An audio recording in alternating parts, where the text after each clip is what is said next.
Vegito Blue versus Beerus. This might be one of the most debated matchups in all of Dragon Ball Super. On one side, you have the fusion of Goku and Vegeta, both wielding God Ki in their Super Saiyan Blue forms, combining not just their power but their techniques, instincts, and battle experience. On the other, the god of destruction himself, Beerus, the very being whose power sets standard for divinity in Dragon Ball. Vegito Blue is the ultimate fusion product of Super Saiyan Blue, a power that already rivaled the gods, multiplied by the Batara's fusion exponential boost. During the Goku Black arc, Vegito's brief appearance was so powerful that the mere energy output threatened to destroy the fabric of the universe itself. But Beerus is a different story. His power was never truly shown in its full capacity, yet even suppressed, he casually toyed with the Super Saiyan God Goku, and Whis himself stated that not even Goku or Vegeta together were close to surpassing him. So now the question is, does the combined might of their blue forms through fusion finally bridge the gap? Could Vegito Blue's sheer offensive output and fusion synergy actually challenge Beerus' divine mastery and Hakai energy? Or does the God of Destruction still remain untouchable even to the mightiest warriors mortals can produce?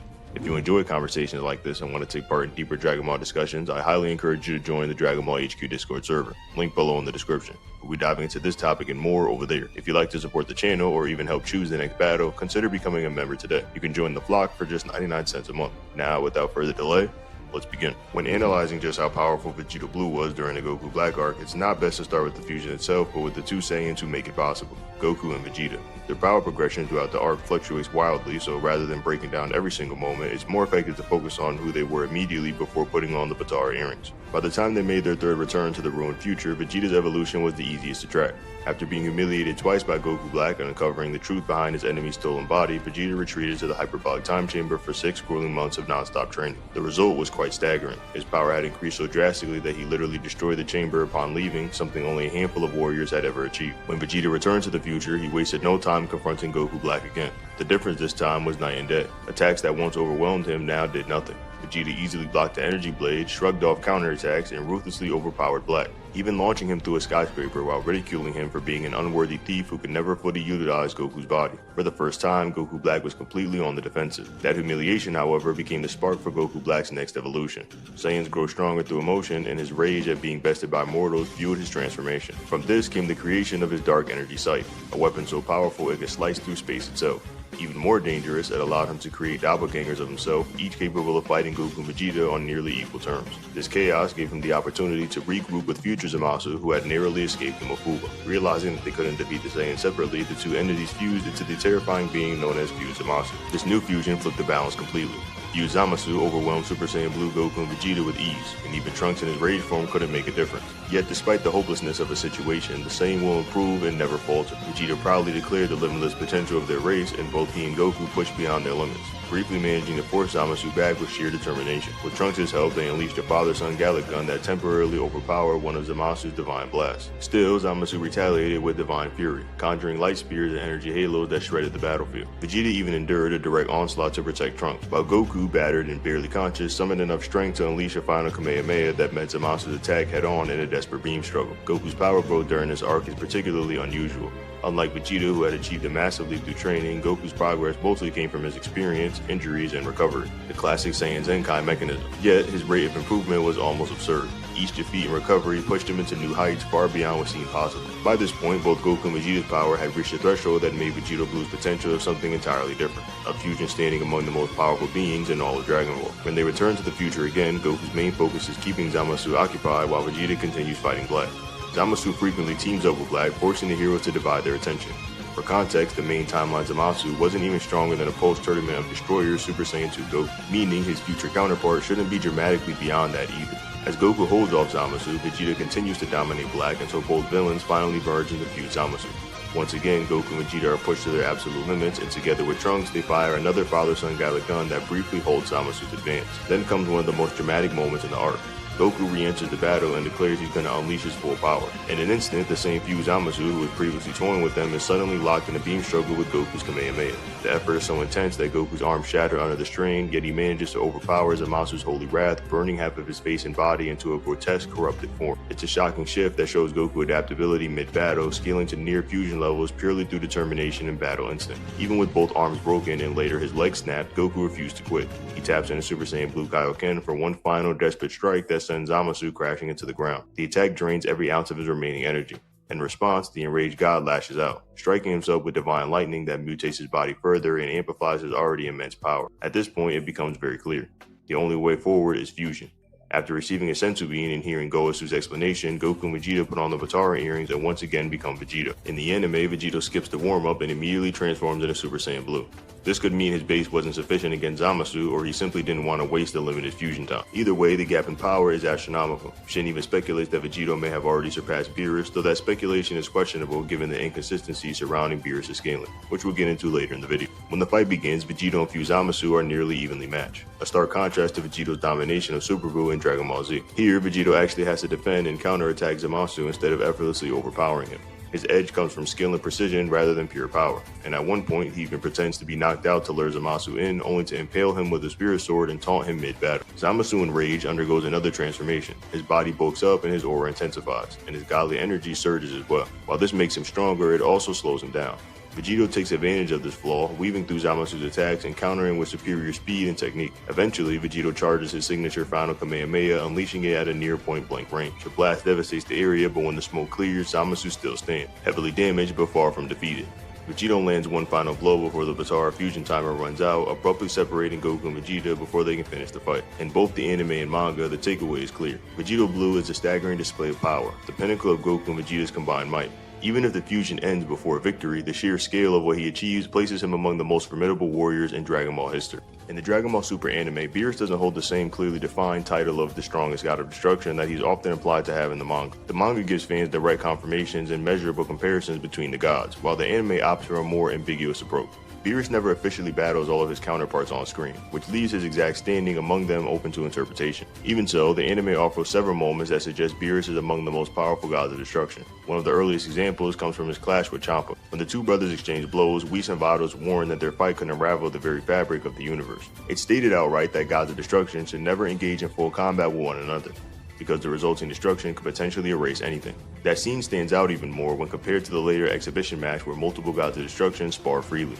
This time, their battle doesn't seem to threaten reality itself, and no one expresses concern about the area being destroyed. While some might argue this is due to the durability of the Grand Priest's fighting stage, it's worth noting that even much weaker fighters have managed to damage the same area. This detail supports the idea that Beerus and Champa's earlier encounter took place at a far higher intensity, perhaps on a scale beyond what the other gods demonstrated later. Another interesting detail comes when Goku asks Vados whether Champa is stronger than Beerus. Vados quickly replies that he isn't, even teasing Champa by saying his weight holds him back. Although her tone is humorous, Champa doesn't deny the comment, subtly reinforcing that Beerus likely has the advantage. In contrast with the manga and the anime, their rivalry is more evenly balanced, with neither god gaining a decisive upper hand. Depending on which version you reference, the perception of who's stronger can shift, but the anime consistently portrays Beerus as on the level, if not slightly higher. Before the Tournament of Power begins, there's another scene that further highlights Beerus' power, this time involving Sidra, the god of destruction from Universe 9. In an attempt to weaken Universe 7, Sidra lends some of his Hakai energy for an ambush against Golden Frieza.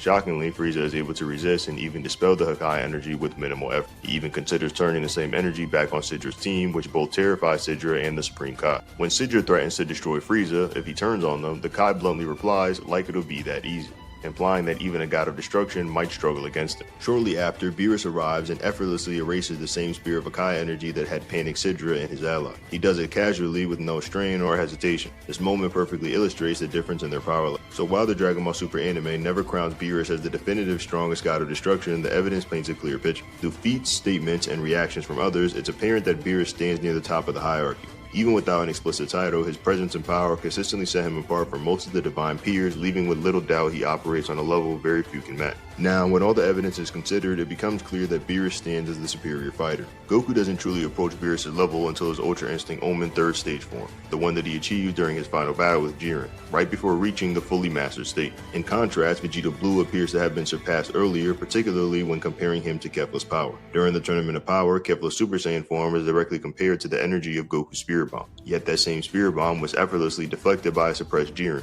without him even breaking a sweat.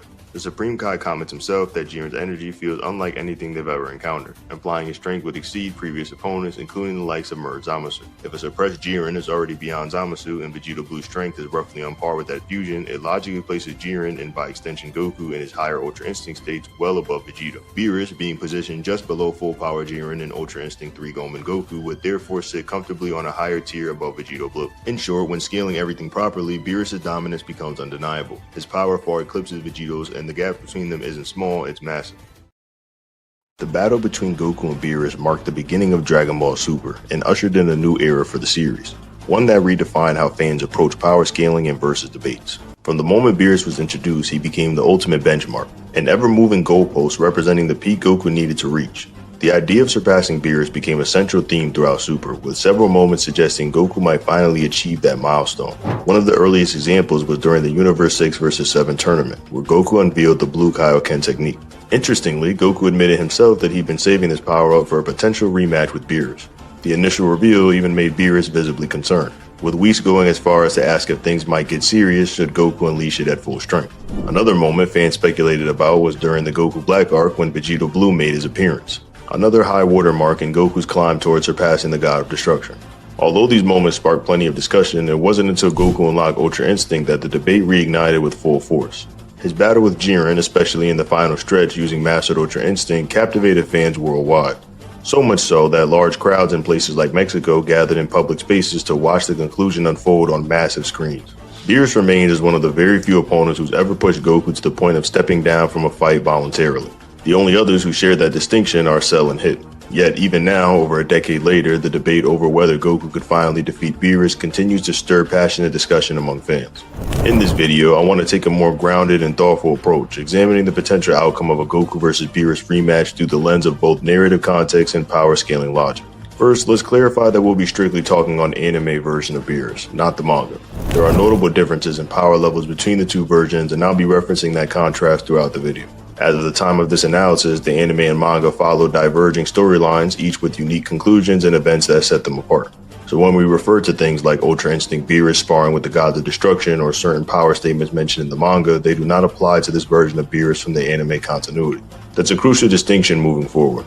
If you enjoy conversations like this and want to take part in deeper Dragon Ball discussions, I highly encourage you to join the Dragon Ball HQ Discord server, link below in the description. We'll be diving into this topic and more over there.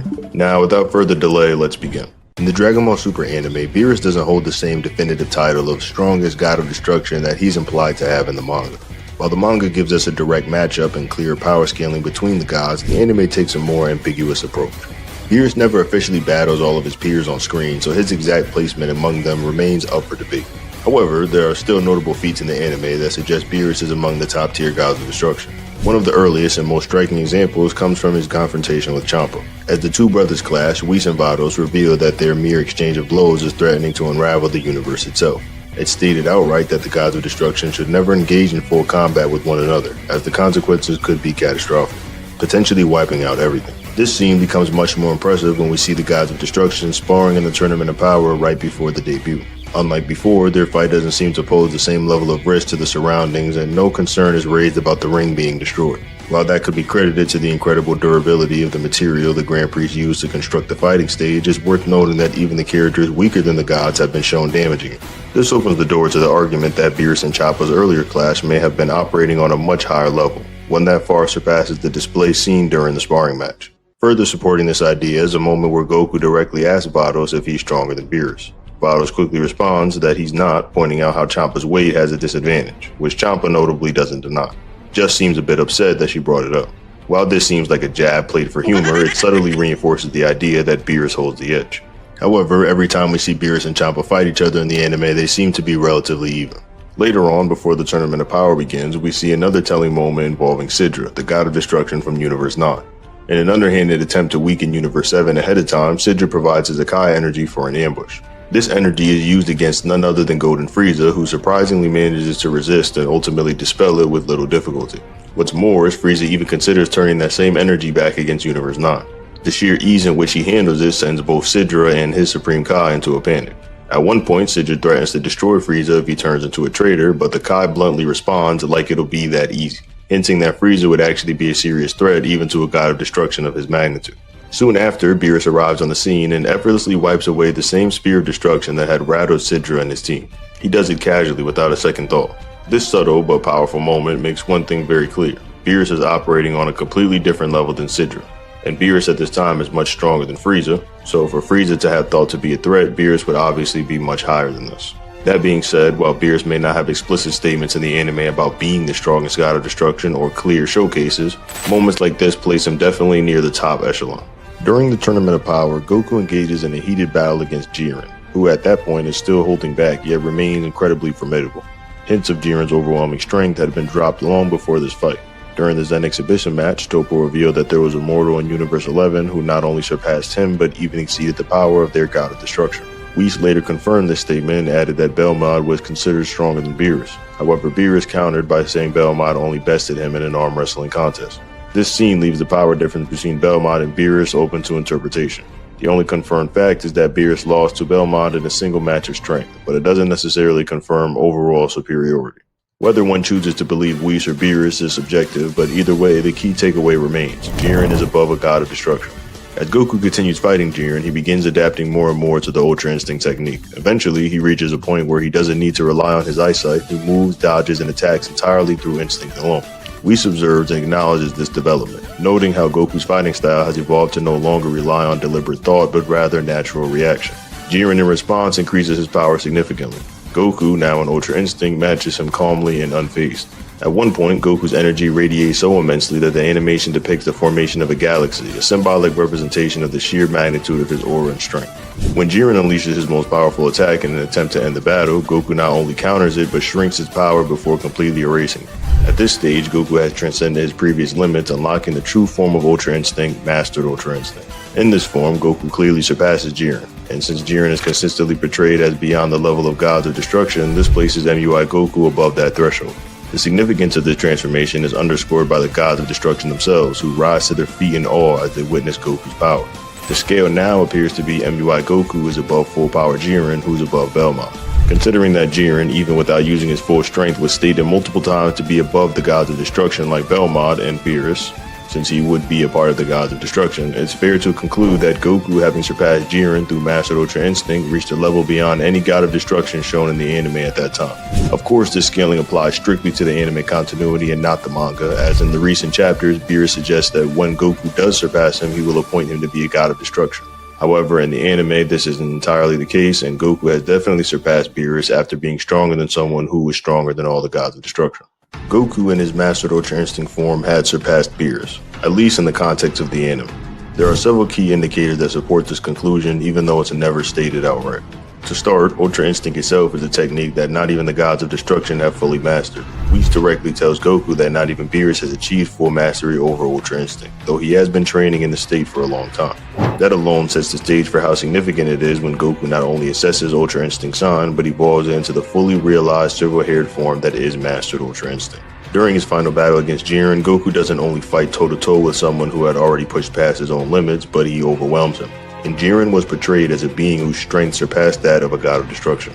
If Goku was able to defeat someone like Jiren at his absolute peak and even after his potential was unleashed, it naturally raises the question of whether that places Goku on the divine power scale or not. Moreover, the visual storytelling around Goku's transformation and performance in this state is very telling. Every god in the audience, including Beerus, stands up in awe when Goku reaches Mastered Ultra Instinct. Beerus, who rarely ever shows strong reactions, looked visibly serious and intrigued. This moment served as a quiet acknowledgement that Goku had reached a plane of power that few mortals or even gods had ever attained. While Beerus' full power in the anime is still largely unseen and certainly possesses divine techniques and experience beyond that of Goku, the portrayal of Mastered Ultra Instinct at the end of the Tournament of Power paints a very strong case for him having surpassed this. After the long-running joke of people thinking Beerus was surpassed and then things were done outside of that to prove otherwise, they've been unable to come to terms with Beerus ever being surpassed just in general. In the case of the manga, this fight will play out very differently, as even the recent chapters of Gohan Beast and Ultra Instinct Goku haven't surpassed Beerus or even come close to it. Black Frieza, someone who's implied to be above everyone, is still not at the level of Beerus, or at least he's approaching it. But again, this isn't the case for the anime. It can be very different. Goku surpassed Beerus in the anime, making this fight relatively unfair. The Dragon Ball Super Broly film has always stood out as a bit of an oddity when it comes to continuity. Officially, it was described as a direct continuation of the anime storyline, picking up where the Tournament of Power ended. The manga, on the other hand, more or less skipped over these events, outside of a throwaway panel or two acknowledging Goku and Vegeta's clash with Broly. One of the biggest things about the movie was the sheer hype surrounding Broly. Promotional material constantly painted him as possibly being a being on par or even beyond a god of destruction. And with both Goku and Vegeta climbing to that level themselves around this time, it made sense for fans to debate where he stood. Of course, Goku still couldn't tap into Ultra Instinct at will, which cleared up a misconception some people had, that his base form at the end of the Tournament of Power was somehow secretly Ultra Instinct tier. This film essentially debunked that theory. The tricky part is how Broly stacks up against Jiren. If you count Jiren as an enemy, then Broly being called the strongest enemy ever is a bold claim. If you instead classify Jiren as a rival or not an enemy, then the statement doesn't clash as much. Depending on which interpretation you lean towards, Broly either overtakes Jiren or sits just below him, and this directly ties to how people scale Gogeta Blue and Ultra Instinct Goku. If Broly truly surpasses Jiren, then it would follow that Gogeta is also beyond Ultra Instinct Goku.